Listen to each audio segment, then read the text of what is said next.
could be through deeply personal storytelling. It could be through organisational storytelling. How should I speak? And I should bring my old I should talk with more baritone voice, with more authority. How do I manage that? Yeah. So much of nerves. If you stand up on stage and only talk about yourself for the first 15 minutes, you will lose your audience unless it's relevant to them. All of that relies on me and my understanding and in presenting to the camera. Where do I start? Your content can be, as long as it's quality, and in terms of the value it brings. I'm not even saying it has to have great production values, but if it actually brings value to people who you desire to help, I guarantee you'll get the attention of other big brands. So how do you see the next role of transformation happening within the information and the media space? It's far more comfortable to sit and watch an enjoyable television program or listen to a fluffy podcast than it is to really get honest with ourselves and say, hey, democracy is not really holding up as well as it should. It's just human nature. We follow our comfort. The last 10 seconds before going on camera, what do I tell myself? Get me all pitchy and then, ta-da, I'm ready. Welcome, Carmen. How are you? I'm really well. I'm delighted to be here. Thanks for having me. Thank you for your time today. And there's so much to talk to you about your background and experience and in media and what you're doing now. But before we go there, could you give us your background, your story, and your purpose? Wow. 3 things all in one. Yes. And I know you ask these kind of probing questions, so I've been thinking this way. I would say I'm your average theatre kid from school who was a high performer in high school. I was one of the kids who was tapped on the shoulder in those early days of driving women towards careers in STEM. And the engineers and the science teachers are all like, go off, study engineering at university, go do something in that field. And of course, I showed the aptitude for it. I did really well in those fields. But to be fair, I was a creative, and probably the more traditionally female traits and sometimes referred to as the soft skills were definitely where I showed the absolute most natural proficiency, I would say. I was into drama, I was into singing and music and all of those creative pursuits. Yeah. And that was where I, in the end, decided to follow my career because I knew that I needed a high degree of curiosity in whatever I did. And that was where my curiosity led me. So I found myself at the University of Western Australia doing an arts degree and following my nose through history and English and literature and, of course, theatre. And before I knew it, I noticed that my degree was highly theoretical, lacked all those practical things that I loved about the arts in high school. And whilst I did eventually finish my degree, I took a diversion. I heard an ad on the radio for the school of the Academy of Radio, which does not exist anymore, but is probably equivalent to the TAFE courses that are out there now for radio broadcasting. And I auditioned, I got in. I had a conversation with my dad along the lines of, will you pay for this? And he said no. So I went off and worked as an actor and a presenter at places like the Constable Care Child Safety Project. I was a puppeteer and presenter in primary schools. And I did murder mystery time travel parties on the weekend so that I could pay my way through radio school. And in terms of a tertiary education experience, that was the first time that I really connected with what I was learning, and it was because of those deep industry connections I was getting. I had this opportunity to engage with people who were already working in broadcasting, and I learned from them. I went and did work experience in the newsroom at the local talkback radio station, and I heard how they put together news bulletins and how they delivered them and the kind of stories they were looking for, and that practical side of it just filled me up, loved it. And before too long, I was head down, bum up on becoming a broadcast journalist. That was my goal. I didn't end up doing a journalism degree. I finished my arts degree. I finished that course at the Academy of Radio. And before too long, I was producing radio shows at the local talkback radio station, doing afternoon shifts on a country radio station that was just driving distance from my childhood home. And then I got my first gig in Kalgoorlie on 6kg, hosting afternoons and producing ads, and my radio and television broadcasting career has continued on from that. So I would say the things that tells you about my purpose and what I'm here for is that I'm a person who deeply values a strong sense of curiosity in whatever you're doing, and that is a deeply intrinsic thing for journalists as well. You know, if you're going to be looking for the truth and looking for a story and also looking to inform and entertain, curiosity is really where it's at.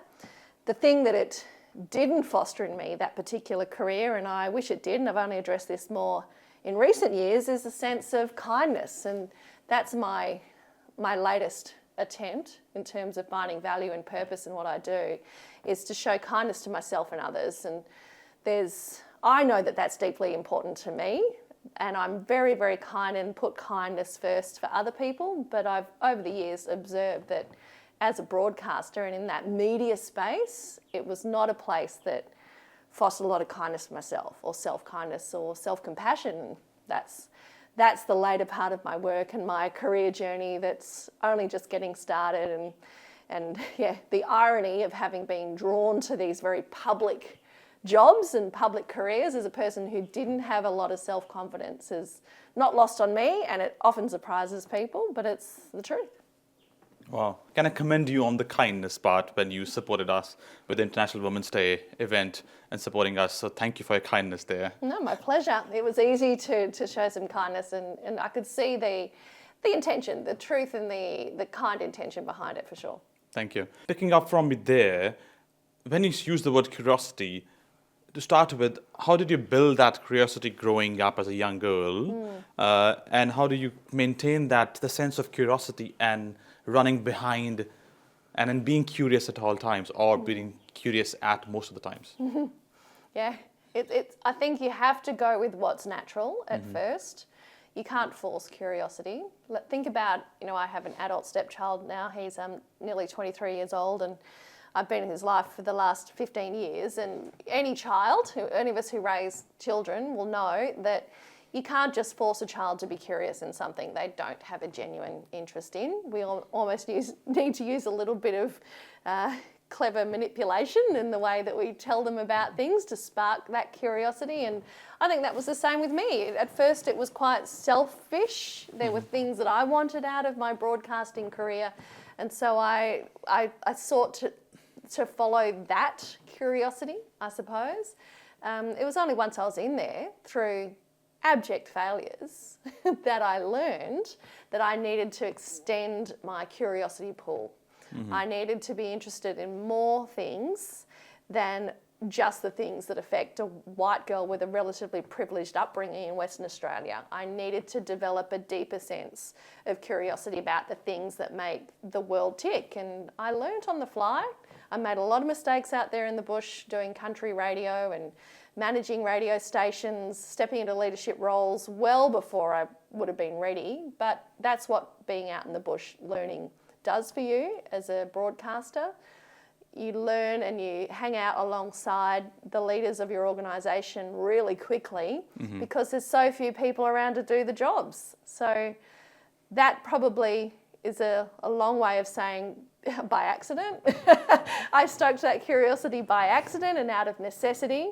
And now I'd say it's a thing that I try and maintain intentionally because I know that being curious has been what's taken me through to the next stages, and it's put me into positions where I'm maybe not as comfortable as I would like, and that's a good thing. We learn outside of our comfort zone, and yeah, I think that anything you can do to stretch and learn to do something new or that makes you feel like, you're not in that place where everything's easy is always going to be a good thing in the long run.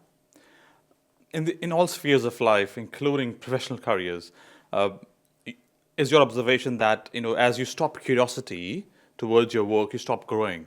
Yeah. And how have you seen that enacted, and why professionals in all spheres should keep that curiosity level up and going?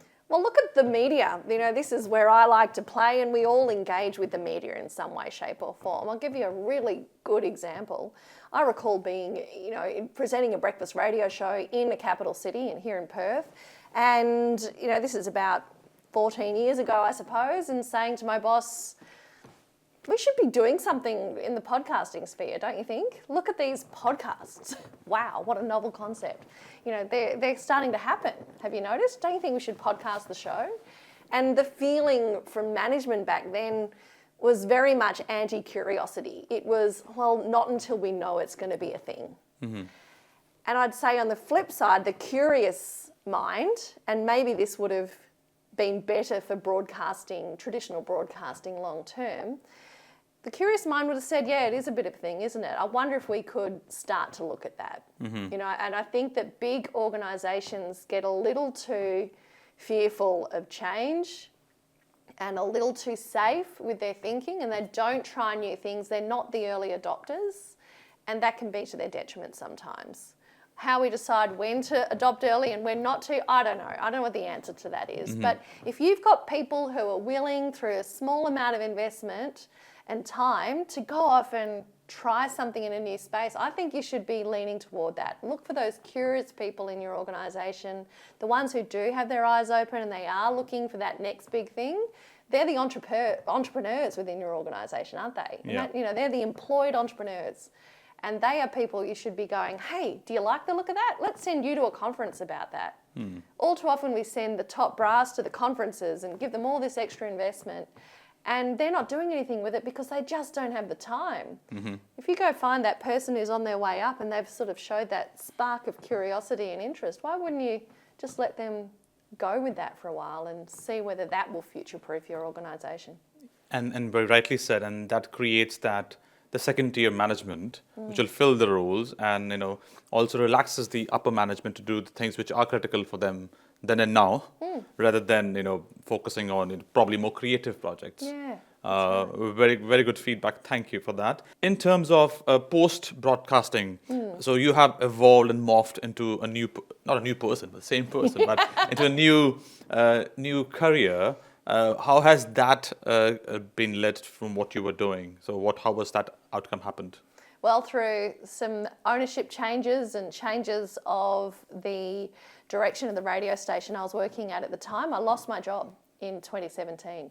Basically, the boss flew in on a Monday. They called us into the radio station studio after our show and said, hey, thanks for today's show. Don't worry about coming in tomorrow. Right? And that was the end of 7 years working for one radio station.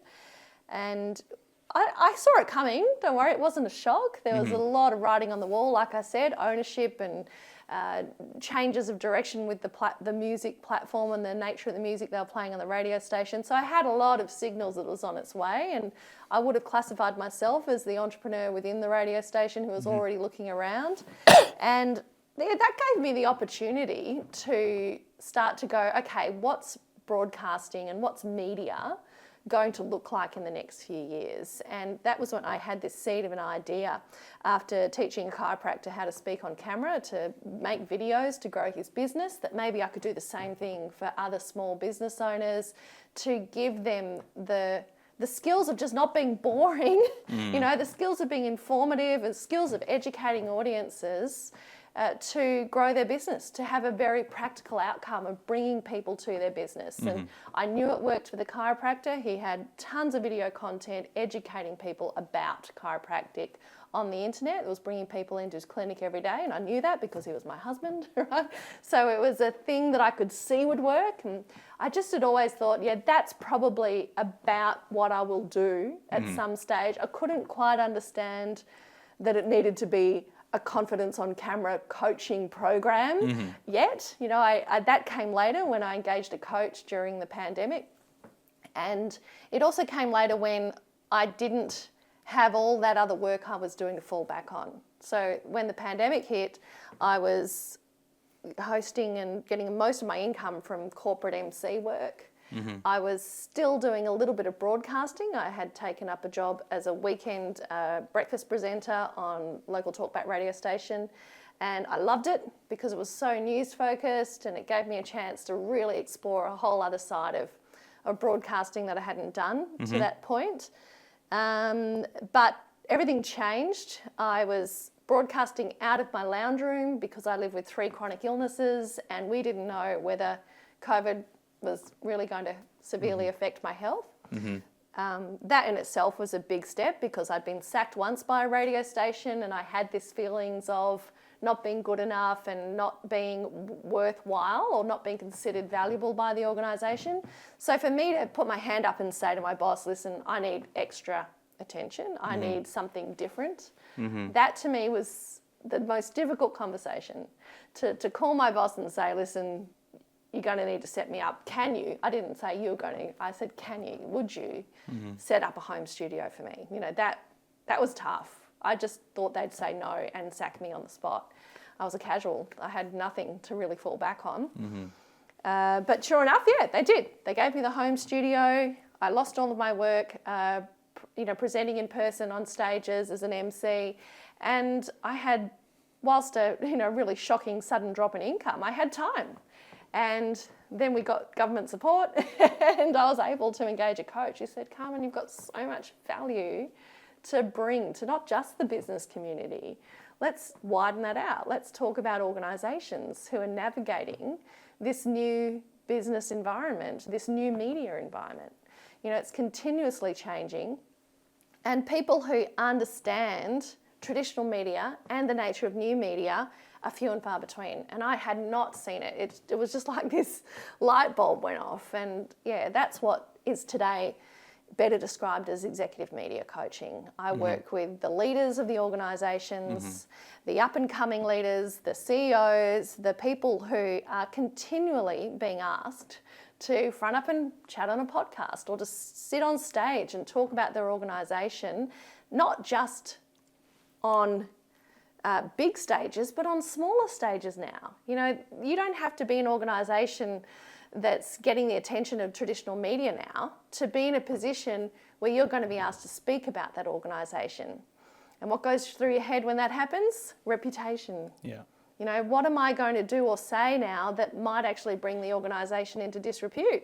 So we need to think about those things. You effectively need traditional media training to go out there and represent your brand on stages, on podcasts, in video content, and through internal communications. So once I was able to understand the value I could bring, it was brilliant. It really just opened up a whole other way of working that did a couple of things for me. It allowed me to generate an income when I wasn't getting any work in the traditional media anymore that worked for me because of those chronic illnesses I mentioned. I wasn't able to work with the same level of tenacity, if you like, or maybe the selflessness that again, it just feels really arrogant to say that, but you know, the way that I engaged with the broadcast media was continually prove yourself to the point of exhaustion because I'm so lucky to be here. That was really how I treated it, you know, and so I didn't ever think, wow, well, I got this job. They came to me to give me this job. I thought, someone else wants my job. I could lose my job at any minute. I replaced someone else when I came into this job, so it's only going to be a matter of time before that happens to me. So the amount of work I would do on the weekends for free and at night times for free for the radio station, just to PR and promote what we were doing, because, you know, they weren't necessarily investing in the show, and it was my job on the line. You know, we needed ratings desperately, and I just was doing as much as I could, as often as I could. And so, yeah, to come to my career from a different viewpoint now, to be in a position where I understand my value and I can charge my value for what I do, has been so important. You know, I can live a much healthier life. I have far greater balance. I've got an amazing life with my husband and my stepson and my dog, and, you know, things are far better, both financially and from a lifestyle perspective, than they were 5 years ago when I was still working in the broadcast media. Wow. That's a great, there's so much there to follow up on, but I'll stay in one line and come back to a few other questions. Is when you work with senior execs and exec management, and the biggest challenge is the disrepute, what are the key things, or top 3 things people need to understand, first of all, and accept that there is a challenge to be managed, first of all, And then, how do we manage that challenge? Yeah. Yeah. So how do you navigate those conversations with people who are decision makers, people who might say, might assume you are too confident, you assume that don't tell the truth on my face, just Yeah. lie a bit, Yeah. that's fine. But how do you navigate those conversations? Well, the first thing I say is that the people who make it look easy have been working at it. Never assume that a person that you see on TV representing a large brand or online representing a brand hasn't done any work. People say things like, oh, they're a natural. So no, they're not. There's no such thing as a natural at speaking into an inanimate object, a camera, and maintaining your trustworthiness and composure. Then I'll tell them, your audience have a really keen BS filter these days. You cannot fake it. It's not just TV cameras anymore. It's the whole world's eyeballs, literally, potentially, on you if you say or do something that either brings positive reputation or negative impacts to your brand. And I don't want to make them feel scared, but it invariably does then make them feel scared and think, well, I'm better off not saying anything. And that is not the right response either. No answer, no comment, a written response no longer cuts it. Because your audience have access to you. And they deserve your time and respect, particularly if you're running for public office, particularly if you, the face, the spokesperson or a decision maker in one of our biggest brands, say here in Australia, your audience, your customers, they deserve your time. They deserve to have their questions answered. And you need to do that in a sincere way. You can't use 3-word slogans anymore and think that people will believe you. We've lost trust in politicians because of that. So we need to take our lead from authenticity and from the people online who are resonating with their audiences and cutting through because they show their vulnerabilities and because they find strength in vulnerability and because they share stories that connect. Those are the leaders that are cutting through now, and the C-suite, the corporates, they need to recognise that, and the good ones are. Mm-hmm. And once you start working with somebody who's fairly clean slate, and never looked into the camera and said, with that confidence or with that authenticity and bringing that people out to be vulnerable on camera, that's another layer of, not just authenticity, not just so messaging, authenticity, and then vulnerabilities to different, probably, upward approach towards more challenging at each step. So how do you create that? How do you train that somebody? How do you educate that? Yeah, well, it's easier for some than others. The thing we need to acknowledge, some people will probably have a lot of competency in some of these skills, but just because you're good at speaking on stage doesn't mean you're good at speaking on camera. In fact, that is the thing that has undone many excellent public speakers over the years. So really it's about first ingesting company messaging, right? You've got a brand message as an individual and so does your organisation. So we're going to take that messaging and we need to turn it into you. We need to find your way of describing that. And that could be through deeply personal storytelling. It could be through organisational storytelling, or it could simply be through sharing the words in a more authentic way. No one likes to feel like they're being kind of rote learn, getting a recitation. No one likes to feel like they're being read at. We don't believe that. So it's practice. At the end of the day, people don't take the time to do an out loud rehearsal. How many times have you seen someone receive a briefing and they read it and then they try and say it out loud on whatever platform and it comes out all wrong? Because we write differently to how we talk. We really do need to take that practical step, that stage where we physically go, all right, there's the camera, there's the lens, look into it and try and pretend that that is a real person you're talking to. And let's see if you're believable. And the believability is where it's at. For people who are running small businesses, for example, I'm running in my private practice of allied health or clinical services, and I've been invited for the first time I'm just giving a scenario, not me. I've been invited by the first time to do a keynote speech. Yeah. And at least there will be at least 150 odd people in the room, and I will be speaking to everybody, and it also might be live streamed. So I have those panic nerves, should I say. Yes, I'm an expert in my space. How do I rep myself? What should I wear? How should I speak? And I should bring my old I should talk with more baritone voice, with more authority. Or how do I manage that? Yeah. So much of nerves, and I know there's a lead time of, 6 weeks for me to Yeah. prepare. What do I do in these 6 weeks so that, my keynote, which is my first of many, or there should be more. I want more to do, because I like that kind of a feedback, and I'm. So how do I prepare in this 6 weeks? Well, don't do it the night before. That's what most people do, isn't it? Yeah. And it's probably an obvious answer to give. I'd say, first of all, say yes. All right? You're only going to learn from the doing. You've been asked for a reason. You are an expert at what you do, so go with that. Or if you need to say you're a specialist at what you do for reasons of being an allied health professional, then go with that, right? So accept that place and go for it. Okay, the next step is to think about your audience. And I think we forget this all too often. And this is a traditional media tip that I think a lot of online broadcasters could really benefit from. It's not about you, it's about your audience.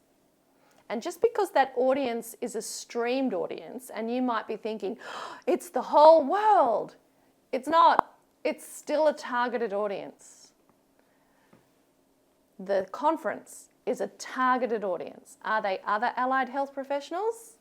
Or are they people from some other niche realm of society? Maybe it's all people from what kind of allied health profession? Well, let's pick physiotherapy because I'm married to a chiropractor and we'll just be fair to the physios, right? So it's all the other physios. That's going to change your delivery, isn't it? As opposed to university students who are just trying to decide what they're going to do with their lives. You'll have a different approach if it's a room full of parents of young people who are trying to decide what to do with their lives. Your audience changes everything about your presentation. And all too often, people don't think about their audience until they are literally standing in front of them. The other thing you need to remember to do then, as a result, is look at your content and decide, am I engaging my audience? And there are some really obvious ways to engage an audience. Asking them questions, giving them time to respond, even if it is a rhetorical answer. Slowing down your delivery. Making it about them and not about you. And when you do make it about you, because it should be a personal branding exercise, when and how? If you stand up on stage and only talk about yourself for the first 15 minutes, you will lose your audience unless it's relevant to them. All of those different things are a decision that you need to make intentionally, and all too often it's left to the last minute. And unfortunately, you become that presenter that maybe people fell asleep through or got up and went and got a coffee during, and you've wasted the opportunity. Wouldn't it be better to optimize that opportunity and connect with like-minded people and learn through it and grow through it, rather than putting it to the bottom of the list, which often happens? And then you have the way you MC, and I've observed you not just on our event early this year, but other events. It's fairly, smooth. That's You interesting. transition between different sessions, Okay. which is the critical part of an MC role, just to the handover, passing the baton on to the next one, and that handover. And I've observed that has to be smooth so that people, because you're driving a big car, and people are sitting in the car, and then you don't need to give them jerks. So so the people sitting in the behind say, "Are we there yet?" No, we're just slowly going around. Yep. And then that transitioning is fairly smooth and then softer. So could you also talk about that? What's your process? How do you, when you take a gig to run an MC for an event, how do you understand? Because if that's an outlier of you've never done that sector before, that's not your audience. That's not your typical comfort zone. So how do you manage that? Yeah, I like your analogy. I really like the chauffeur analogy, So you're there to to keep the transition smooth, to make sure the whole experience is incident-free. You're there to make sure the audience feels safe in your presence. A great MC can bookend even the most inexperienced speakers and make the whole thing feel great. I'll give you another analogy. Ever been to a school play and the kids on stage are giving you the impression that there's probably one who knows their lines and the rest have no idea and absolutely anything could happen? Do you feel safe? You might feel amused, but you don't feel safe. As opposed to a professional production on stage, you feel really safe in their presence because you know that the professional performers have taken the time, they've learned their lines, and nothing awkward's going to happen. As the MC, that's your job, is to make the audience feel they're safe in your presence. So the chauffeur is a really nice analogy. I always, when I'm training, talk about you being the tour guide. A great tour guide not only makes you feel safe, they add context and they educate along the way, and they also entertain. I think all too often we forget about the very simple fact that a spoonful of sugar makes the medicine go down. You know, if we're there to talk about serious issues, we still need a degree of entertainment, a bit of energy about the thing. No point sending people to sleep. You know, we can't be boring. So the tour guide, the great tour guide, and same with an event, the great leader of an event, the great MC, will, even in the presence of presenters who could have done a better job, will make the audience feel like we'll be okay. And that's my goal. I have another scenario for you to respond upon. Again, very new. I have been running my business for last probably 4 or 5 years. Okay. Consistent source of income, and I'm just still at a plateau. I've plateaued the growth rate in the last 2 years, and I want to grow beyond Western Australia and then go beyond, but I can't reach that audience without exploring the online space. And I've been given feedback that I should be going online and then talking to the camera and then telling my stories, but I don't have that. So if I want to experiment and start doing as a business owner, and then all of that relies on me and my understanding and then presenting to the camera, where do I start? Yeah, a big shot of confidence, a big shot of reality, because visibility is where it's at this day and age. And my own career, I think, and my own choice to go out on my own as a trainer from my home state of Western Australia is a really nice example of this. I need to create national visibility and credibility in order to operate and have a profitable business. And I know for a fact that when I am doing things like the national television that has come from putting myself out there online, that my business does better. It's good old-fashioned brand association. So you become big on TikTok or great on LinkedIn for adding value and educating your audience, you can guarantee you will get the attention of traditional media. And people will say things to you like, oh, traditional media doesn't matter, no one's watching. I say bull dust. That's total crap. People may not be watching in as big a number on the screen itself, but where do you put it? When I do, for instance, a spot on breakfast television talking about the day's news, I share that through my website, on my social media platforms, plural, and suddenly I'm everywhere. And the thing that people always say to me is, wow, your media career is going brilliantly. I'd like to learn from you. Mm-hmm. That is the next leap. So to pick up that national exposure, that national credibility, that national visibility, you can now be the one who starts it. Mm-hmm. You don't have to engage a PR agency. They're great, by the way. But you don't have to. You don't have to even pay to make your own content, because your content can be, as long as it's quality, and in terms of the value it brings. I'm not even saying it has to have great production values, but if it actually brings value to people who you desire to help, I guarantee you'll get the attention of other big brands. And that's not just traditional media, right? That is suddenly brand alignment. That's when someone goes, oh, Dev, right, we're a big organisation. We should partner with him to tell stories. When other brands start coming to you and going, hey, can you tell my story, or can we work together on this event? It's no different than a TV station calling to say, hey, can you give us some expert advice on this story that's just breaking? That perception in market of you working alongside bigger brands can come from you. You can be the instigator, even as an individual, simply by sharing expertise, knowledge, and value. Education on the internet in a way that doesn't bore people. Thank you. I want to go back to the first question you were answering. You used the term for defining yourself, a white girl with a privileged background. I want to go back and then ask you to explore that thought a bit more and then explain that idea of what do you mean by a privileged background and what the underlying idea that you have to be more curious than others because you are a white girl with a privileged background. Yeah, I guess that reflects the thought that I've needed to educate myself over the years about the degree of privilege that I had, and I didn't know it at the time. Let's go back to being 18 and fresh out of high school and having aspirations to do X, Y, Z. My opportunities that I had access to and was able to take definitely were supported by the fact that I looked the way I did at the time. I looked the same as most of the audience at that time.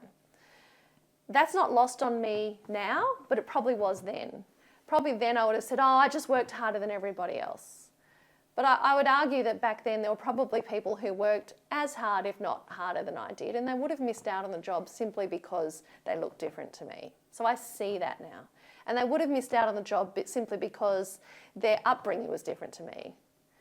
And I'm not here to tell you that I come from a rich family. I'm not. I come from a suburban family. I went to a public high school in Western Australia. But even that, I can see that that's privileged. I can see that that gave me opportunities that other kids simply didn't have. So that's what I mean by that. And that I've been given a really fortuitous career. I've been given public platforms to speak on. And my goal is to use those platforms better than maybe I did back when I was working full-time on a breakfast radio show or when I was making radio shows. If I'm here now doing it, I come from a far more educated place and a place where I hope that my curiosity has taken me, my interest in listening more than I talk as well. I hope that that's afforded me that, and I know that it's an ongoing process. Mm-hmm.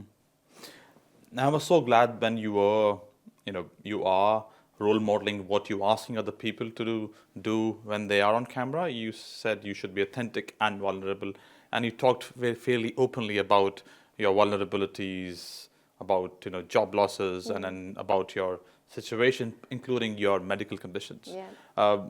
If you are comfortable, do you mind sharing not the conditions, but at least the mindset, what happened when you were chronically ill or you had those ailments, how to navigate through as a mindset rather than that doesn't interest me of what the illness was, No. but the mindset of coming through on the other side, victorious. It's been a journey. It continues. Only this time last week, I think I had to cancel an appointment with someone in the morning because I woke up unwell. And anyone who lives with chronic conditions will tell you the same thing. And I imagine even people who describe themselves as living with a disability might experience the same thing, that some days are just better than others. And I had one of those days, and I still racked with guilt that I think comes from that traditional media career, that I was letting everybody down simply by saying, today is not a good day. So it's a journey.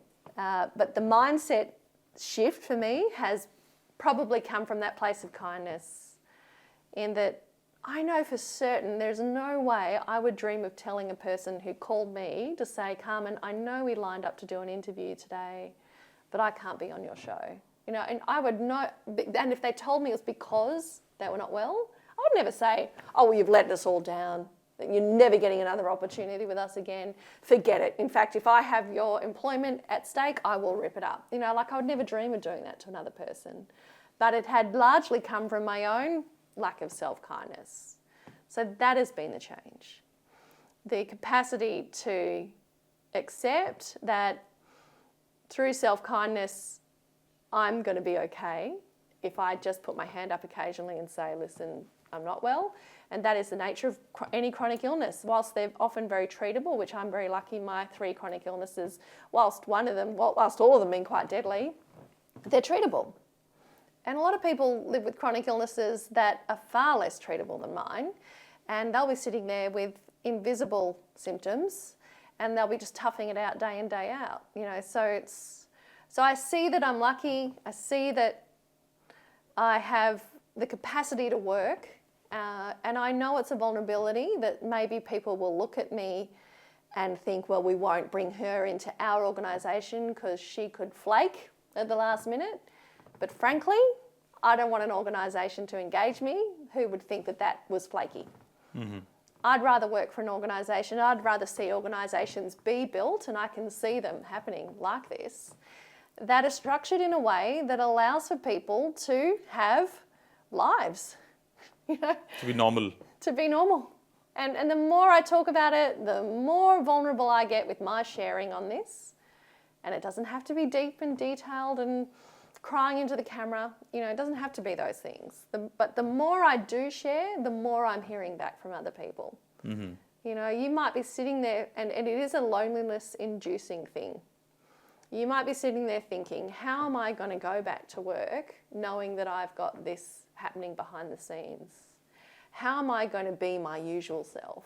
And what if you just were brave enough to share with your superior and say, hey, things are going to be a little bit different, but please know that I'm doing my best. That's really important. And I think if you can assume that the people around you are doing your best through some compassion, then you're going to engage with better people. You're going to bring better people into your organisation. They're going to have a better experience. But those people are only going to feel comfortable working for you if you start first. Connection doesn't happen one way, does it?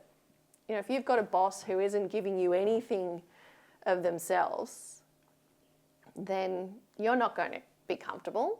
Mm-hmm. And what drives people out of jobs these days? Discomfort or dislike of a manager. Mm-hmm. Our leaders need to be people who are prepared to show some side of this to their people as well. And again, you do not have to take away all of your leadership credibility by overdoing it, but we need something. And that was probably a chaotic answer, Dev, to be honest, but it's like I said, it's the new part of what I'm talking about with my leaders that I work with and with my audiences is compassion, self-kindness in the same way that we extend to other people. It's really important. It's the future. Can I think that's fairly critical, and there's that vulnerability adds another layer of authenticity and being open to failure in front of the camera. Yeah. And then and that's could be seen as risky for some organizations as well. But some people, can act very well and act emotive very well on camera. And then for a layman or for a cold face, how do you get through that? You said they have the BS filter. Yeah. How do you get through that unauthentic authenticity, unauthentic vulnerability? I've seen people doing keynotes and crying, but one could see, but it'll get a big clap. Yeah, but I know. 10% of the audience can see through it. Yeah. It can't be fake. But if the speaker could negotiate through 90% of the audience or 80% through the audience, how do you see that phenomena? To me, if you're faking it, you will know because of the reactions that you get.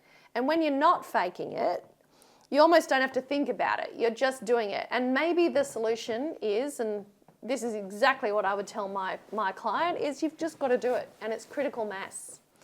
Mm-hmm. So with breakfast radio shows, for instance, the best breakfast radio announcers can't help but be who they are. And it is because you cannot fake it for 3 hours a day, 5 days a week. Or in the podcasting world, you cannot fake it for an hour and a half with a guest, right? We've got some of the best podcasts in the world are big, big, long conversations. You can't fake a personality during that time. So by simply doing it, by leaning in, by being in the moment, following your curiosity, being kind to yourself and the people around you, you will naturally, you'll just fall into who you are. But you can't sit on the sidelines. You can't be the person who sits there taking pot shots. You've actually got to be brave enough to go in and give it a go at some point. Mm-hmm. Otherwise, you will have to fake it.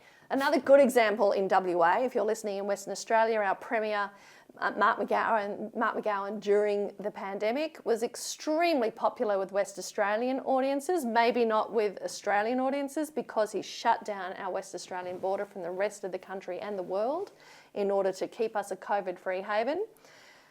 But because he was giving press conferences every day, so often with very little preparation, minimal information sometimes, we saw the real Mark McGowan. And he's someone I've observed as the real person, interviewing him from opposition and then into leadership. And as an individual, the real Mark McGowan never came out until during COVID. What I know of him behind the mic and behind the camera, when other audiences weren't seeing it, wasn't coming through until he was put under the microscope and had to just wing it, right? The winging it, the being yourself, that only comes from critical mass. You have to do it over and over again. And his peak just being Mark moment was when someone said, are you allowed to go for a run and get a kebab afterwards under these current COVID restrictions? And, he found it funny like the rest of us. He laughed, he got the chuckles, he lost it a bit, it became a viral moment, and I think probably gave birth to the state daddy kind of thing that the younger people just latched onto with that particular premier.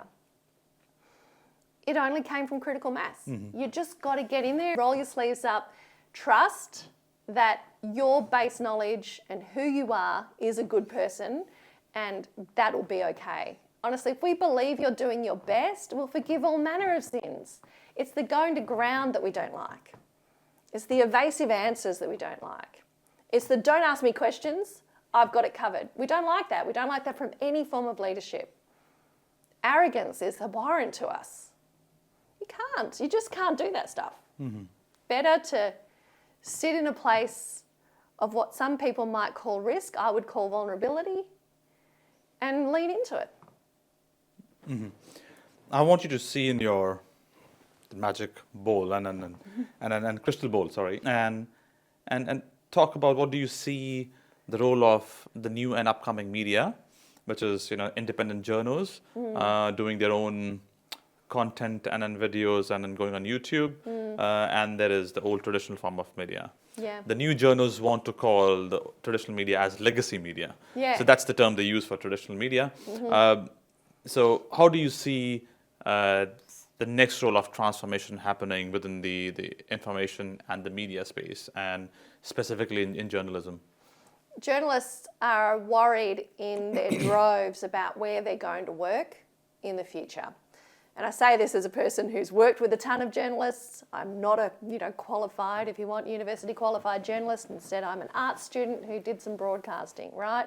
But having worked in newsrooms and worked alongside these journalists, the big conversation is who's going to employ us in the future? And my answer is the new platforms. We will still have journalism. We will still have broadcasters of some sense who need to adhere to broadcast codes of the country that they are in. And we will have the places where we watch our entertainment showing us news and information as well. And it's already starting to happen. You've got news bulletins rolling out at the start or as on demand on podcasting platforms, and it'll just happen on streaming platforms as well. We're already streaming news on demand. People still want to be informed.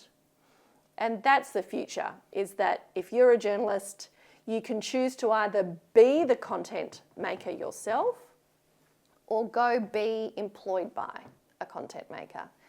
Where we get our income from, It could be a big, nasty, scary corporate in your eyes that you might need to work for, maybe. But wouldn't you want to be in? Wouldn't you want to be part of it? Wouldn't you want to operate within the paradigm? It's not as doom and gloom as people think. It's just changing. It's just a little bit different. Radio had to change in response to the advent of television. It didn't go anywhere. It didn't die. And I now think that television and radio and print are changing and will have to continue to change with the advent of digital and new media. And they'll move into that legacy position in a way that slowly, the traditional broadcasting platforms might fail to exist, but they will just live in a new online place because the audiences aren't going anywhere. In a functioning democracy, the role of independent media is very important. And our traditional media houses have a bias, which they don't declare openly. We have to, the audience has to, understand and make their own guess, where they're biased at. But whereas the new media, they open with giving out their biases. Yeah, true. So new media, they start with that's my bias, that's my angle, that's my audience. I will talk to my audience and I'll stay with my base and expand my base. But so one person on the one side, the traditional media is not sharing their bias openly, but still biased in the reporting, not by sharing everything, but by withholding a bit. And then that's typical tricks of the old school media and the media the way it has operated across all geographies, because human behavior is same. Geographies, centuries, millennia, all of that. So how do you see that transition to be more truthful when somebody opens with saying, I'm this is my bias, and now I will report to you this from my own angle. This happened. Well, I would argue that they already are being open about their bias. It's just they don't have to do it on the platform because it's already out there, right? We can access, as educated individuals, all of the data around who owns what in Australian media and even the world, right? So we can, through education, and online education and traditional media education should be going hand in hand now. We can become educated and we can become critical consumers of media. So as more and more of the world is being university educated, they'll be better at disseminating who and what is, changing the bias of the individual bringing me this information, right? The reason I think online performers are being so upfront about their biases is because we just don't know yet. They're not public. They're not as common knowledge yet.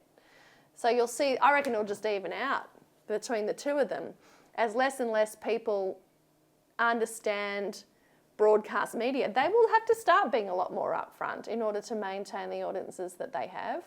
And the flip side, the online media, they will have to do it less and less. It's an awareness thing. To me, it's not as sneaky as one might think. It's actually just wanting to be entertaining. Because how boring if every time the ABC News started up, they said declaring we are owned by the Australian government and some of our reporting may not reflect that. Like the fact is the ABC tend to overcorrect with their critique of the sitting government because they are a government product.